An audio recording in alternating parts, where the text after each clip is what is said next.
This morning, we'll be taking a look at the security outlook ahead of 2025, also assessing its challenges, progress, and the road ahead for Nigeria.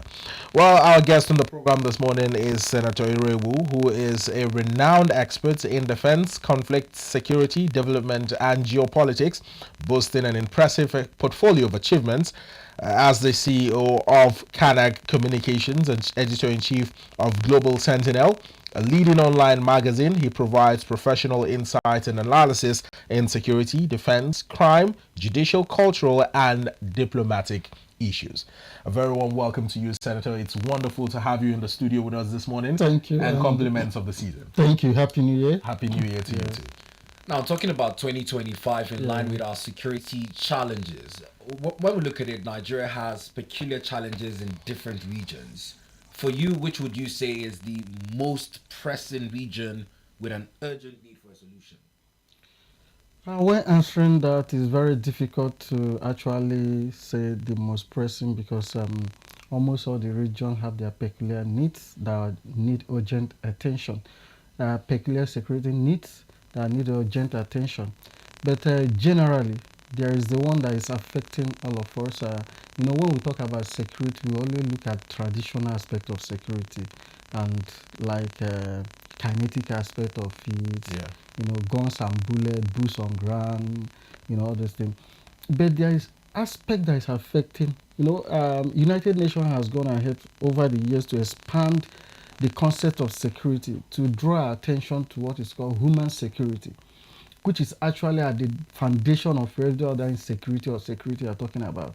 And in Nigeria, there's something everybody is grappling with now, that is economic security. So whereby the well-being of the people, you don't know where the next meal is coming from. And if you see every other thing that is manifesting, it's also as a result of that. For those who do political economy of how to determine who gets what, where, how, and when, is at the crisis of human over the years. The same thing, if you see most places where there is hunger, it's as a result of poor development or underdevelopment or lack of development. One, it creates agitation, it creates lack of satisfaction. It also creates a pool of unemployed individuals that are tools for recruitment for crime. So from that you get food insecurity as well. Then crimes and criminalities that are increasing all over the place. Before we begin to talk about key ones that were very prevalent, like banditry in the northwest, terrorism in the northeast, farmer-herder clashes, whatever, solid mineral resource conflict, or what we call in some area, in some client, blood diamond. Blood diamond. If you check some conflict areas in Nigeria, you find that there is illegal mining activities going on. Places like Zamfara, Katsina, and the rest. And the rest, even in Ebonyi State, is going on underground.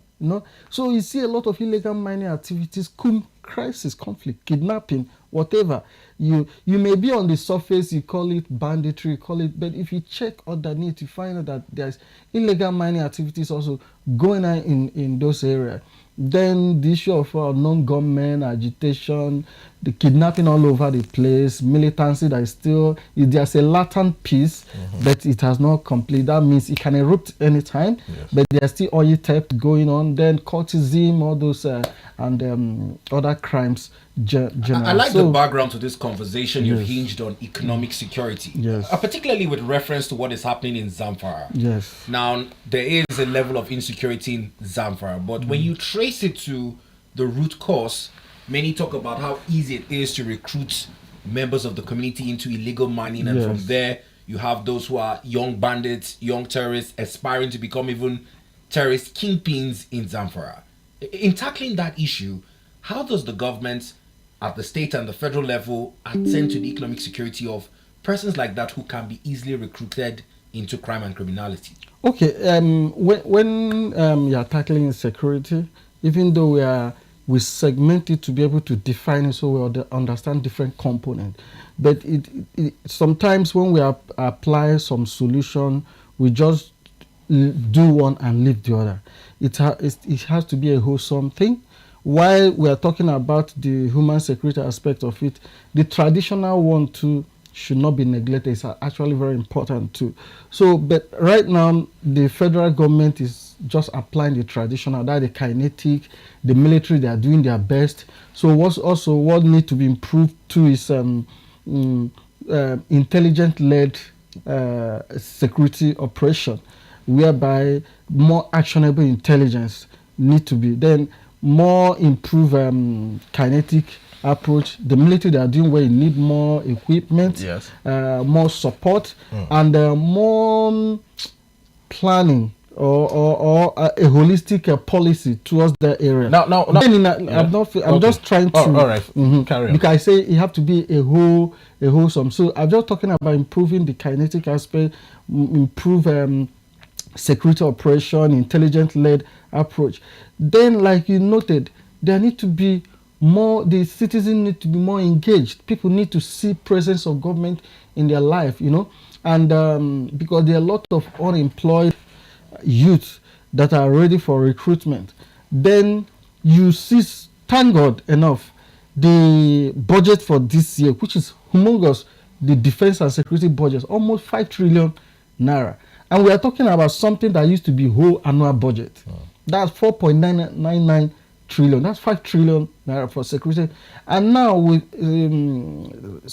have some officials saying that the dedication, the focus of this year's budget is going to be recovering ungoverned spaces.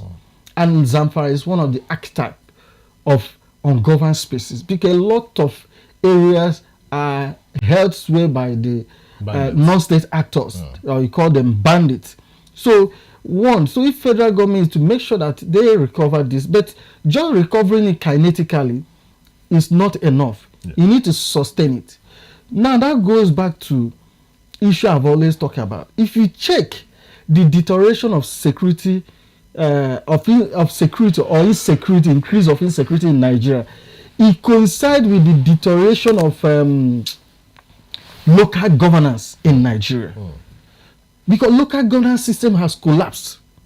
In the past, when we are younger, when you talk about meeting a local government chairman, it's a heavy opportunity. They even give bursaries. They do development project. They tie road. They bring all this water. Most things.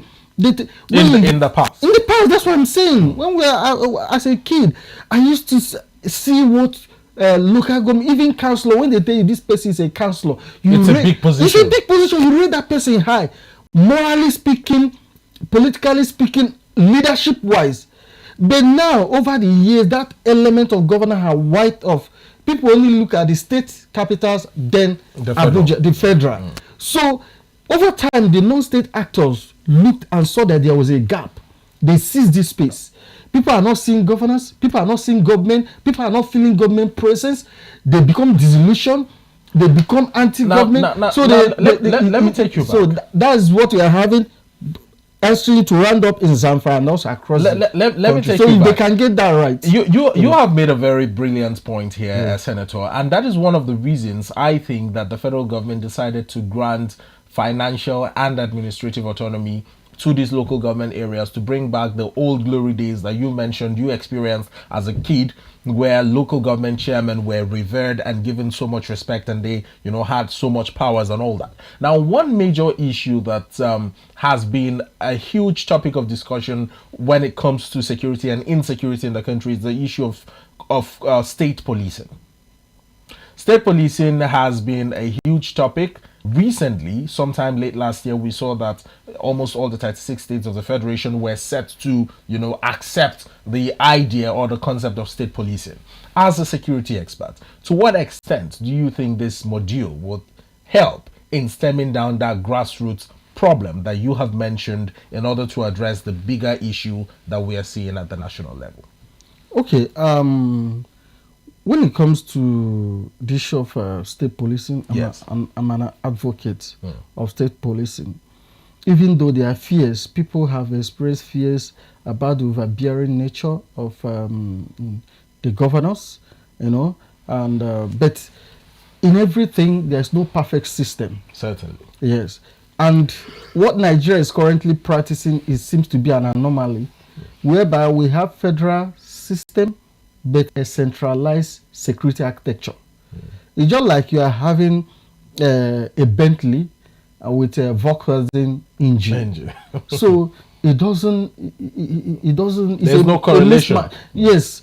So I know it's because of our history, military terrorism, and military want a command and control structure. So we inherited such from the military. But this, how many years in democracy now?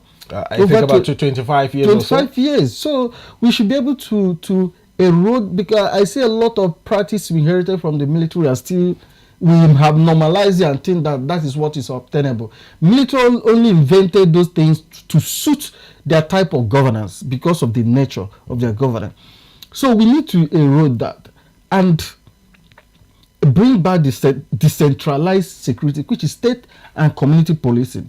Yes, the overbearing nature of the governors can come into play, but when you are, for those who will design it, they need to look into this and see how they can, to an extent, put measures in place that will put in check the excesses of the governors. Yeah. So, and coming back to the issue you talked about, the financial autonomy of the local government, I'm also a supporter. If you check based on the last comment that I made on the need to strengthen local government, I'm also a supporter. But the way federal government went about is something I feel they need to amend in such a way. And what ways do you think that's what there should be some amendment? What is what doing well. This, we need local government autonomy. But sometimes, because we've been crying about too much concentration of power at the center. So any action that the federal government will take that seems as if they're eroding power from the state, they need to be very careful. The way, the federal government took this case to court and won. And sometimes governors have seen it as if it's an imposition on them. Which is why we are still having issues of governors not carrying out local government elections. It's supposed to be something that we should have followed through constitutional process, with everybody being carried along, the governor being carried along, and everyone will see it as a constitutional issue, not an imposition from the federal government. So now it has been done. The first step has been achieved. I commend federal government, but they need to step down a little and follow the due process. Approach National Assembly. Let them look at the laws, look at where there are loopholes, amend those laws, improving the existing ones, so that, and carry on more consultation, negotiation, so that the governors can see the advantage and hands off, and they put laws and mechanisms in place that can also check the excesses of, because what you are having now is governors still going and imposing their own candidate. The argument of the federal government is these excesses that you rightly mentioned, by the state governors. It's almost as if they are running an authoritarian, a totalitarian government within the state. Reality facts. Even with the local government autonomy granted to LGAs, the state governors still impose their people, like in the case of River State. You saw everything that played out when not just River, everywhere. Yeah, I'm using River State as a case study now, where the governor had to move his people from one political party to another party so that they would contest, and it was like they swept through the entire state, even though they were in another party, but they are still loyal to the governor. Yes. Is this what we'll continue to see being played out? Is it a case of Koniman die, Koniman bury? That's the thing. That's what I'm saying. The governor, the state see that victory at the Supreme Court as an imposition. The charade. Not really charade, they see it as an imposition. Even though it's a Supreme Court ruling, but it did not come from the bottom up. It came from top. And it seems as if federal government is trying to impose that autonomy on the state. And yes, on the, reduce the power of the state, and now make local government as if it's an appendage of the center, which is not supposed to be so. So now, having seen this, the framers need to go back to the drawing board to make it in such a way that the local government will be really autonomous, not only from the state, also from the central, the federal government, people have suggested, because I even before we start seeing this charade of election as well, I raised this observation that this is what going to happen, because you made a ruling, yes, you granted, but the SIEC, the State Independent Electoral Commission, is still controlled by the state governors. It's still under the state influence of the state governors. Yes. And that's what you're seeing. So they use that because they are the one that are going to announce the result or whatever. So you see, if you are in party A, all the local government chairman will all come from party. If you are in party B, the same way we see federal might influencing states elections, the state might can also influence local government elections. Yes. So, and we've been crying for more complete autonomy of INEC from the presidency. Yes. You know, so to an extent they've gotten a bit of financial autonomy from the state. So the advocacy is now to ensure that the appointment of INEC chairman and commissioners is not is done independent of the federal government. Yes. So when we are crying that we don't want, is the same thing we say we need to. That's why I'm talking about amending the laws, amending the first victory at the Supreme Court has been done, but they shouldn't go and sleep. This is what I'm seeing. They just thought that ruling itself will just work. They need to look at the operational modalities. This is where National Assembly will have to come in and look at the laws, review the law, check where there are loopholes, check where these loopholes are giving the governors some leverage to still incapacitate the ability of the local government to be really autonomous, and work on this. So now bringing it back to agitation for state police, that's why I use that background. When we are framing it, we have to frame it in such a way that it's not let into the, because there's advantage while we are calling for this, so that the security can be local. It can be closer to the people. Because one thing about fighting about security, when people feel ownership of the security, they tend to contribute. Yes. In fact, you get more actionable intelligence, you get more cooperation. So you make it as a whole government, a whole society approach. Because people see that this is our own government, this is our own security. It's not as if, once people see as if something is imposed from outside, they tend to resist. Like the popular saying, government of the people, by the people, and for the people. They will certainly take care of it because they feel this sense of inclusivity in what is going on. Yes. Even if you intimidate the people through too much security present, there's something they call latent peace. So people will just, piece of the graveyard, inside them, they don't accept you. They may just be respecting themselves, but they will not help you. If they see information that will assist you, they will not. If they have opportunity to hurt you, they will do. And that's why it's very difficult to fight insecurity in a hostile environment. Now noting this point, and because of the time constraint, let's see if we can factor in a few examples in our society as we broaden the scope of our conversation. State policing in line with what is obtainable in the southwest corridors, the Amotekun, and how they've been able to handle forms of cattle rustling and clashes with farmer headers. Do you see this as a replicable example that can trickle down different regions of the country? Yes, there are best practices lessons we can learn from Amotekun.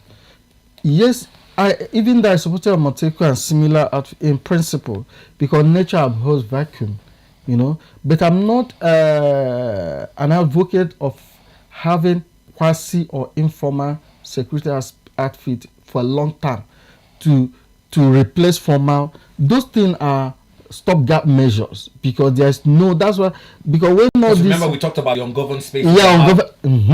So that's why I was telling people that all this setting of vigilante and this thing is a natural reaction, because there was no community or state policing to really fill these gaps. So people are taking security into their hands. Self-defense is number one law of nature for survival. So this Amotekun, as you can study it, adapt some of the best practices, look at also other best practices, not only Amotekun, in other parts of the country, other parts of the world, and now create a more formalized state and community policing that are responsible, you can hold accountable, constitutionally recognized, and empowered.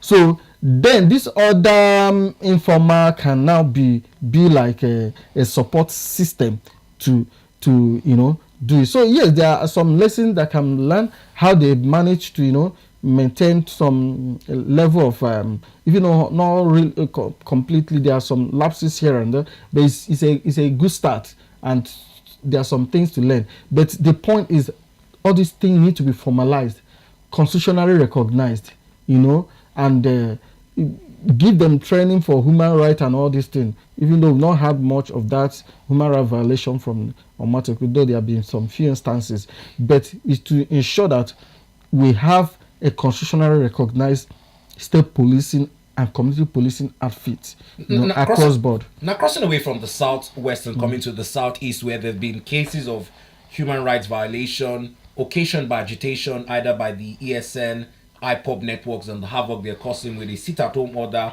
on Monday. The president was just in the southeast, in Enugu, talked about the need for unity and peace overall. But this challenge with these agitations, how would you prefer that Nigeria solves it? Because there have been very strong demands with the release of Nnamdi Kanu cited as one of the ways to have a peace pact.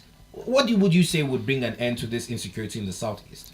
Yes, from the beginning of my commentary, I said that looking at security and insecurity is not only about guns and bullets, that you look at human insecurity aspect of it.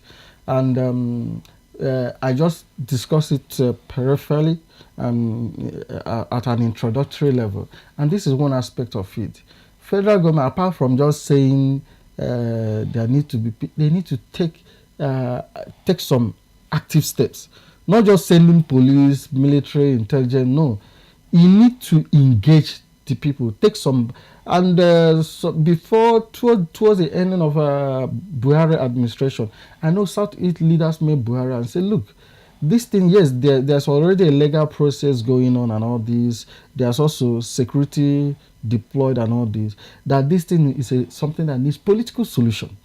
So most time we waste a lot of blood deploying guns and bullets in every something that ordinary could be either political or community engagement, issue of dialogue, So they need to, the starting point is to look at the Kanu issue and see how it's resolved, either by releasing him, granting amnesty, or reaching some form of agreement that can, so that part of that one can be solved. Then if they sit at home, that one of the suspicion about the root causes have been tackled, then you look at other areas, other causes. So these are some of the starting points. But you keep on holding and keep on thinking you've seen that deployment and security have not really solved other yes, it has other aspects it has solved. Like I say, you cannot take away the gains or the traditional security aspect, like the military and other this thing. But you need to look at the aspect of tackling insecurity, political engagement, make the people have a sense of belonging, listen to some of their demands. If can is what they are demanding for. After all, President Obasanjo and Yar'Adua / Jonathan took this thing. When during his time, when this Niger Delta, he flew as Sharia, and even though Supreme Court ruled he should be jailed, Obasanjo took a different approach, released Asari and all these things. So Yar'Adua also granted them amnesty and this thing. Even when the Sharia riot and all the people say Obasanjo, he said no, this is political Sharia. The thing will just fizzle out on it. So, and that's what happened. So sometimes it's not by saying this thing, shoot them, gun them. No, you need to also take other approaches, engagement, dialogue. Even after war, there still have to be engagement. There has to be discussion. Certainly. Now, just recently, I saw a report, online that some bandits terrorizing certain parts of Kaduna had, actually surrendered their weapons and have repented in a way that, the Boko Haram members at some point repented, and they were termed repentant Boko Haram members. They were rehabilitated, given some funds, sent back to their communities and all. And here we are seeing at the height of the banditry and insurgency hitting the northwestern part of the country, we hear that bandits have repented. In a situation like this is a very critical and sensitive issue. What do you think that the government, either the Kaduna state government or the federal government, should do in this instance? Should we believe that these bandits have truly repented? The challenge we're having, we just discussed from the what is happening in the southeast. Yes. We shifted to the we already have some examples and of this amnesty thing, and there's a delicate balance Yes. of encouraging criminality and actually reaching out. And before you can reach out, you have to really understand what are especially if it's issue that is ideologically based or politically motivated, then you know what you're engaging on and know what their issues are, and you engage them at that need and issues. So, okay, what are your needs? This. The list maybe like 5 or 10. It's okay, I can solve this I cannot. So we have to meet ourselves and in the center. Now, the problem with issue of repentant bandit and this thing, these people are coming on individual basis. Yes. To say but what are the core issue, are their demands at a more holistic level, so that you can look at the root cause and look at and address it and say, okay, what even led you to banditry in the first place? Is this something you can address? No individual who sponsored you? Who sponsored? Because the level of these are few soldiers. If you come at individual, it's just like a non-government, all this is coming to say we surrender, we don't grant amnesty. You can release them, but if the main issue are not, others will come to replace them. Do you understand? So when we are granting this amnesty, we need to be careful. We need to be tactful. It's not as if you just something you just grant at random. You have to understand what are the key issues. So if these key issues are addressed, because this bandit, do they have leaders? Are there issues, or are they just economic criminals? Now this particular scenario begs the question. If you be able to address that thing from the foundation, in fact, if you tackle it from the root, all these other ones will be a minor issue. This scenario, Senator, begs the question. If an ordinary Nigerian should take up a knife and go and stab somebody and kill them, and then the police is on a manhunt for this person, runs around the country, escapes arrest, evades arrest, and then after a month comes back, drops the weapon and says, oh, I have repented, I'm no longer killing persons. Should that person be prosecuted, or should he be let go? No, it should be. That's what I'm saying. Why are bandits being freed? Why are bandits being pardoned? Why are terrorists being pardoned in Nigeria? That's what I'm saying. That's why we're not having much success with that, because we are not addressing the justice or injustice or the root cause. We are just looking at the full soldiers. We are just who will come on their own volition, say, I've committed a lot of crime, or forgive me now. And they are rehabilitated and given forms. And nothing, others will look at it and say, this is another form of economic rehabilitation. Let me tell that part. They told that part. So that's what I'm saying. We have to be careful. There's a delicate balance. So when we are even talking about even the Niger data, there was an ideology, there was an issue which they listed that was why they are agitating. Do you understand? So even the when government engage them at the leadership level. Yes. Engage their leaders, try to understand what are their issues, and make promises to them. But if you're not engaging the fighters, say, drop your weapon, if you repent, we forgive you, but you're not talking about the issues at the strategic level where they are and take it a more strategic approach so that you have a more long lasting. It's not as if you're just filtering. Many individuals will do copycat, they'll just go carry gun, commit crime, and even in terms of amnesty, there must be justice. Those who committed crime should pay for it. Now this ideology of social justice in diffusing tension and also ridding the country of insecurity with strategic approaches like you're canvassing for has seen the presidency come up with a new ministry of livestock. Yes. One of the pressing issues, people say informed that decision, was farmer herders clashes. Yes. But despite the coming on board of that ministry ending the year 2024 in parts of Benue and Plateau, there were another set of killing that left over 66 people dead. The Plateau State governor says it's more like a genocide In Benue, it has been linked to the causes for food crisis. How would you assess the coming on board of the Ministry of Livestock Management and the issue of farmer-header clashes? So now that's why I'm saying it's better to take some action so that you know that okay, I've taken this action. That means this is not the, like I talk about the release of Nnamdi Kanu. Say okay, release it first, then you watch and say okay, this we sorted. That means there may be other issues you need to look at. That livestock you need to go and check again. And there's something that is called needs assessment in development project.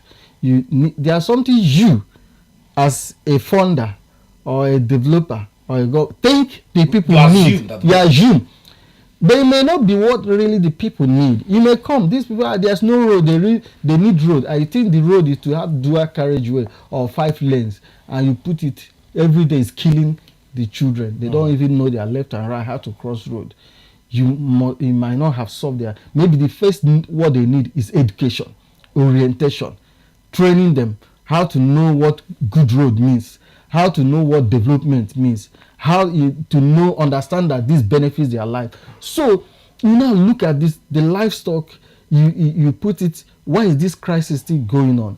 Is it that those who are really committing this thing are not actually the pastoralists, they're actually the criminals, not hiding under headers or farmers to perpetrate? So you can be able to separate the